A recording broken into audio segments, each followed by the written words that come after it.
Hello, you wonderful people, and welcome to another episode of Super-Fanta-Fi. This being a show where I talk about TV shows of the supernatural, fantasy, and/or science fictional genre. For today's episode, I'm going to talk about the latest episode of Once Upon a Time.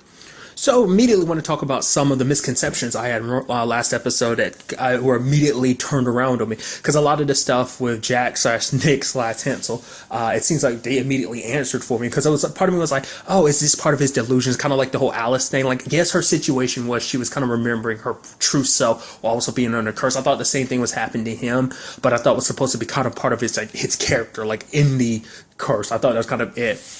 Especially because he never said anything like directed at Henry, but then later on he makes a remark when when Jacinda's texting him, it's like, oh man, even under the curse, look at you and Ella. So it's like, oh my god, you remember, because it turns out he really is awake, and he ends up referencing stuff he knows about Henry's family and stuff like that. We also find out, it also gave us clarification on what I was so confused about. I was like, so is he like Hansel from a different world or something? But it's like, what's about the whole Greta thing? It's like, no, that same Gretel we saw, the same one that Drizella killed, is the same one that's his sister that died. This is all connected to the fact is that, because he knew about the Gothel thing, like that is why he went after Drizella, because he knew that she was the one responsible. Which I'm curious, how did he know?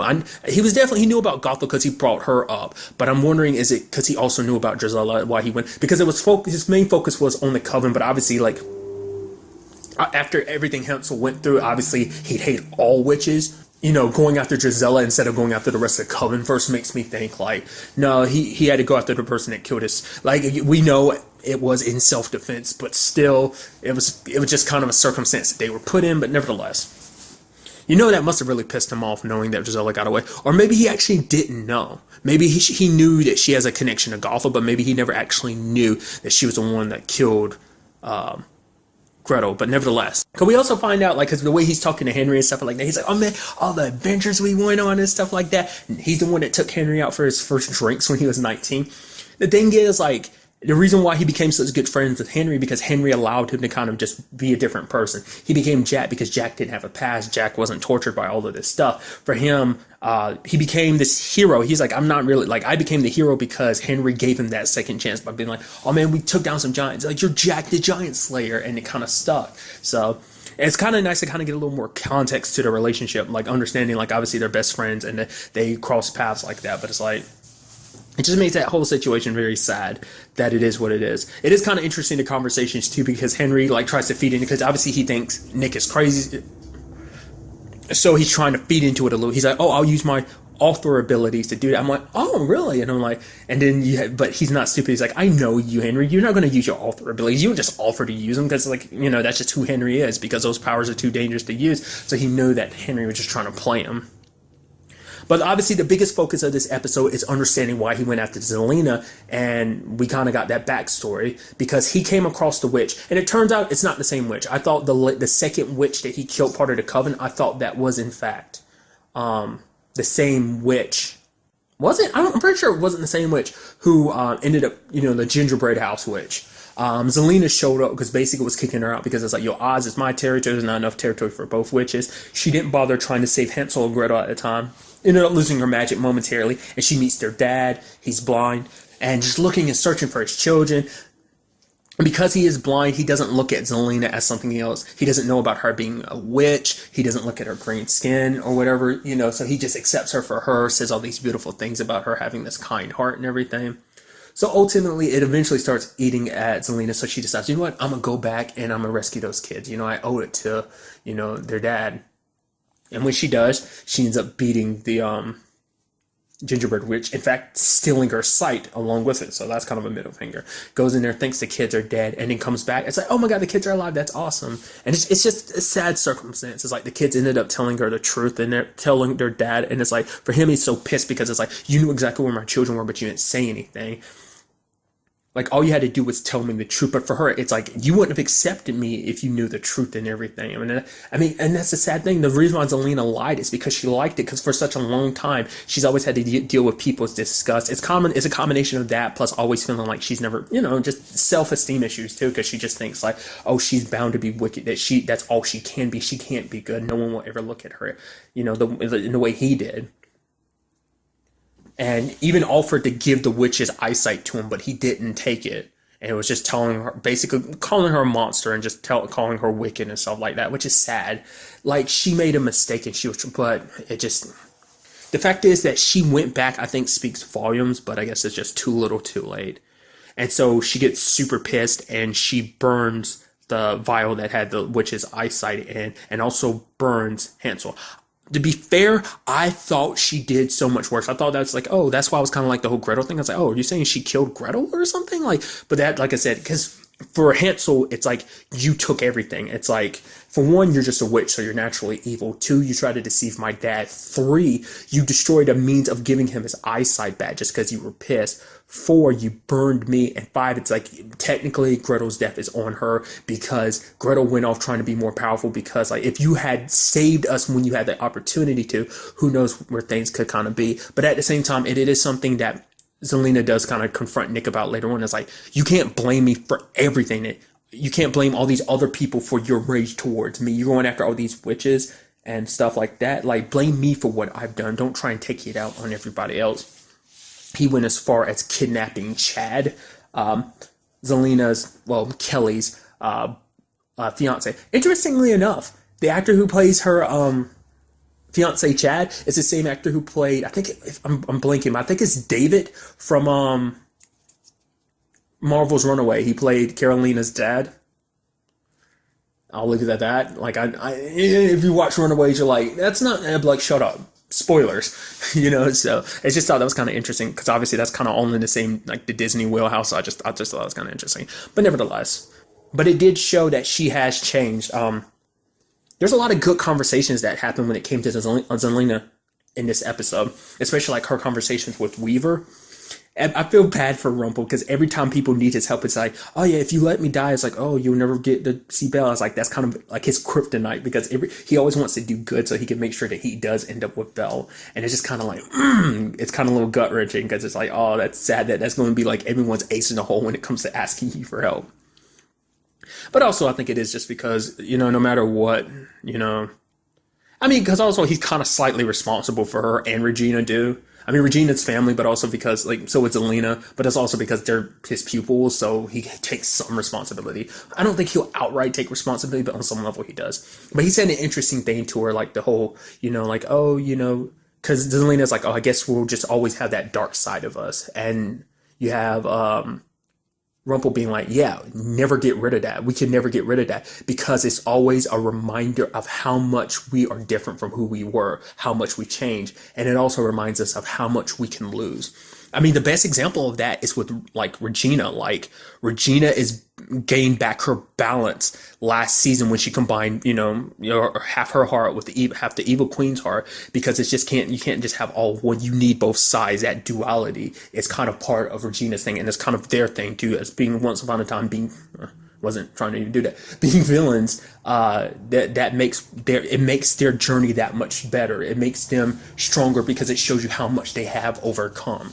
So because you do see it even at the end. I think you kind of get a piece of it when you see her still struggling, thinking like she's worried that now that that's kind of come out a little bit more, that Zelena side of her, that maybe she can't bottle the genie now that it's open. But it's something that Ronnie was kind of talking about too. It's like, live as both. You don't have to give up being Kelly now that with the whole Zelena situation. You can be both, So, and the thing is, even Chad accepts her. He's like, yeah, I don't know everything. Obviously, she left out the fairy tale bits, but it's like, no matter what you did in the past, I signed up for this. So it's like, yo, we're in this together. And it's like, yeah.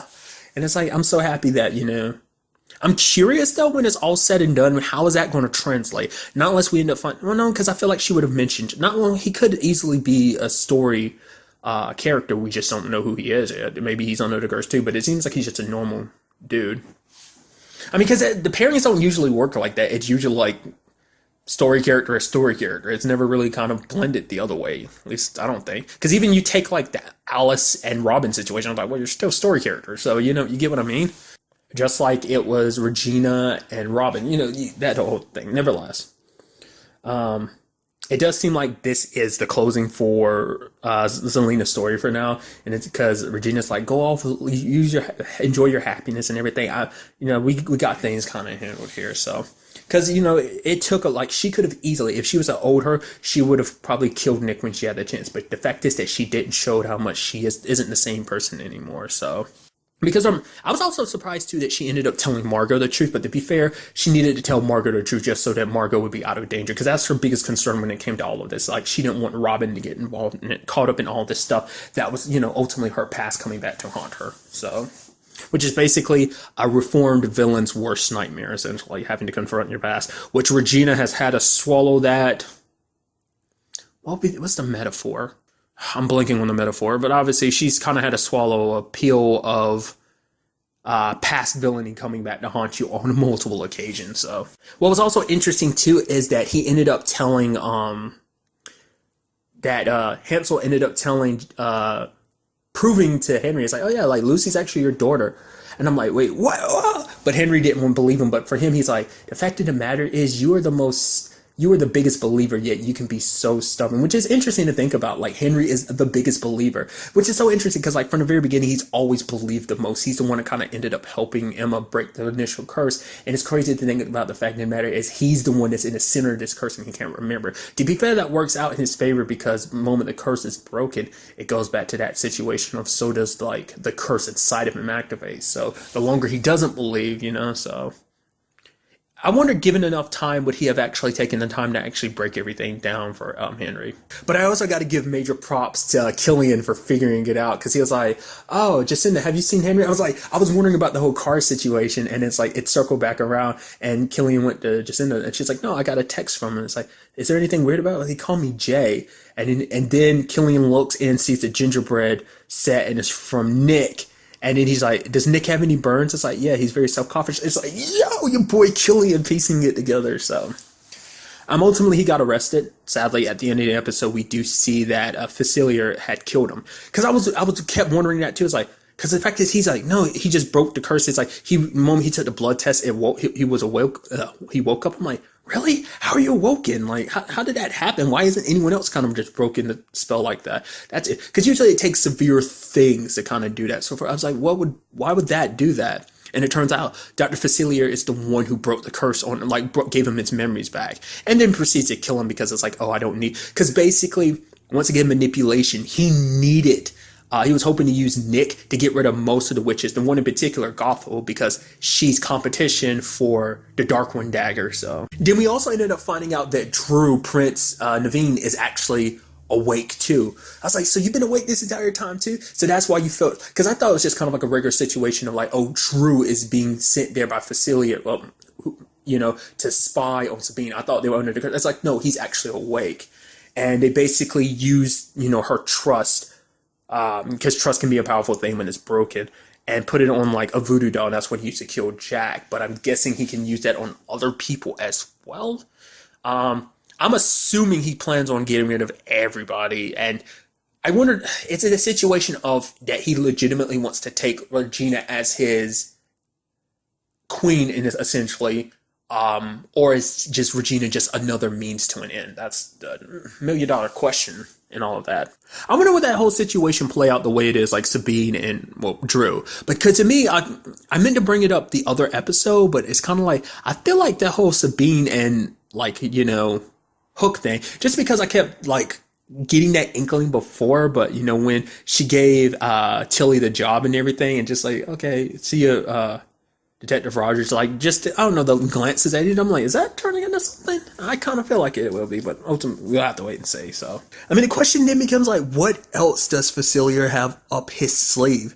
I mean, it's kind of interesting that we are done with that whole thing. Like I said, I'm sad that it ended the way it did. Like I said, it's just because Jack was holding on, like, Hansel was holding on to that rage for so long. And I think it's just meeting up with him, like, I guess at the time he didn't know who Henry was. To be fair, I mean, that's actually kind of interesting because, like, Hansel was kind of do the same thing that Henry was. Henry wanted to find his own story, kind of like not just be a side story in someone else's story, be his, find his own story. And that's kind of what Hansel did, wanted to get his second chance. So when he met up with Henry again and, God, the kingdom, they literally said its name because I'm always blinking on what to refer to, like, this place as. But when he ran into them in the past, it's like, oh, he saw Henry's mom and probably at some point, maybe Zelina? I don't know. Maybe, I don't know.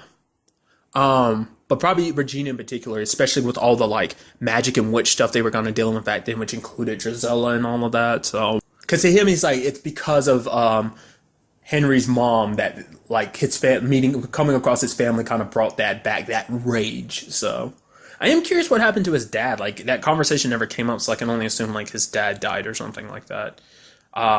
So that probably motivated him even more because he probably didn't have any family left. To be fair, it seems like he went off on his own well beforehand, like, to get away from his past, but then ended up hearing about Gretel's death or whatever. So it does seem like we are inching closer and closer to Henry finding out the truth. I mean, he didn't want to believe it. I mean, obviously, because he's not going to take it at face value because he's like, no, no, no, no, no. He was crazy. But the fact of the matter is he's back with Lucinda and Lucy. Things are, I mean, obviously, like, Lucy's not going to, like, let them, like, get together, like, kiss and everything because that would just break everything, end up ultimately killing Henry. But obviously, she wants Henry to stick around and everything. And you just see, it's just, I don't know. Beautiful to see the family reunited, even though they don't know they're reunited. I mean, Lucy does. I am curious to see what happens, though, like, now that Henry has that, like, floating around in his mind. And the whole situation, like, whether or not he outright believes it or not, like, I'm sure it will float in his head, like, Kelly is potentially my aunt. So does that mean, like, Ronnie, that would mean, like, you were my mom or something? I don't know. It might be something we kind of see, like, him kind of jokingly be like, oh, yeah, this crazy stuff Nick had said to me, and then you probably have Ronnie be like, really? Yeah, I mean, you can't take anything he says at face value. He is crazy after all. So, but we do, like I said, we have Zelina leaving because she's going off, with Chad. They're going back to San Francisco, but Margot is sticking around because obviously she found someone. Alice. Right now, it seems like they're kind of like, oh, she's like, oh, especially the pretty blonde ones. It is what Zelina was saying, and then Margot's like, Mom.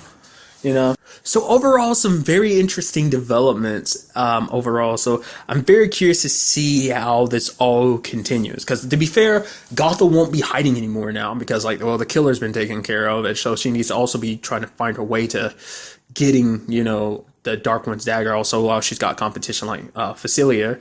And you have, Regina gathering the ingredients she needs to kind of try and break this curse. So no telling which way this is headed. Who's going to be the ultimate victor? I mean, you got your money's bet on, like, oh yeah, you want the good guys to win, but it's like you don't know how all of this is going to play out leading up to that potentially, But like I said, we'll just have to wait to see what goes down in the next episode. But really, that's all I want to talk about in this episode. Till the next time we meet, be happy, be safe, live life to the fullest, and enjoy it. Good day and good